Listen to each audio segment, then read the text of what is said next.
గుజరాత్ వరదలతో అల్లాడిపోతుంది. వరద బీభత్సం కొనసాగుతుంది. చాలా ప్రాంతాలు నీటిలో మునిగిపోయాయి. కొన్ని చోట్ల వరద ప్రభావానికి కార్లు, బైకులు కొట్టుకుపోయిన పరిస్థితి కనిపిస్తుంది. ఇంట్లో నుంచి ఎవరు కూడా బయటికి రాలేని దుస్థితి కూడా స్పష్టంగా కనిపిస్తూ ఉంది. వల్సాడ్ జిల్లాతో పాటు పలు జిల్లాల్లో దీని ప్రభావం, వరద ప్రభావం తీవ్రంగా ఉంది. భారీ వర్షాల కారణంగా లోతట్టు ప్రాంతాలు జలమయం కావడంతో అధికారులు సహాయ చర్యలు ముమ్మరం చేశారు. వరద ప్రభావిత ప్రాంతాల్లో చిక్కున్న ప్రజలందరినీ కూడా సురక్షిత ప్రాంతాలకు తరలించేందుకు పడవలు వినియోగిస్తున్నారు. కొన్ని చోట్ల హెలికాప్టర్లు కూడా వాడుతూ వారిని రక్షించే ప్రయత్నం చేస్తున్నారు. ఎన్డీఆర్ఎఫ్, స్థానిక విపత్తు స్పందన దళాలు ఏవైతే ఉంటాయో అవన్నీ కూడా సహాయ చర్యల్లో చాలా యాక్టివ్గా పాల్గొంటున్నాయి.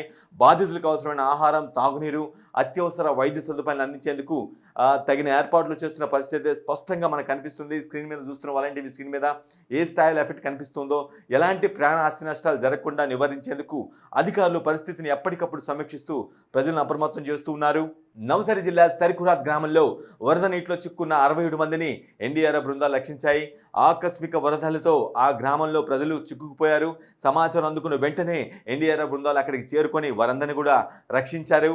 అంతేకాదు అక్కడ ఎక్కడైతే పూర్తి స్థాయిలో సివియర్గా ఉన్నటువంటి పరిస్థితిని సార్ట్అవుట్ చేసేందుకు అన్ని ప్రయత్నాలు చేస్తున్నారు. రెస్క్యూ సిబ్బంది కాపాడిన వారిలో 25 మంది మహిళలు, 22 మంది చిన్నారులు కూడా ఉన్నట్లు అధికారులు వెల్లడించారు. ఇంకా ఎవరైనా వరద నీటిలో చిక్కుకున్నారా అనే అనుమానంతో ఆ ప్రాంతంలో రెస్క్యూ ఆపరేషన్ ముమ్మరంగా కొనసాగిస్తున్న పరిస్థితి కూడా మనకి స్పష్టంగా అర్థమవుతుంది. గుజరాత్ అనగానే డెవలప్మెంట్కి ఒక మోడల్గా కనిపిస్తూ ఉంటుంది. అలాంటి రాష్ట్రం ఇప్పుడు వరదల్లో చిక్కుకుపోయి అల్లాడిపోతుంది. సురేంద్రనగర్ జిల్లాలో భారీ వర్షాల కారణంగా లోతట్టు ప్రాంతాలు నీటి మునిగాయి. లఖ్తర్ తాలూకు చెందినటువంటి ఒక ఓల గ్రామాన్ని ఒక్కసారిగా వరద నీరు ముంచెత్తడంతో స్థానికులు జలదిగ్మతుల్లో చిక్కుపోయారు.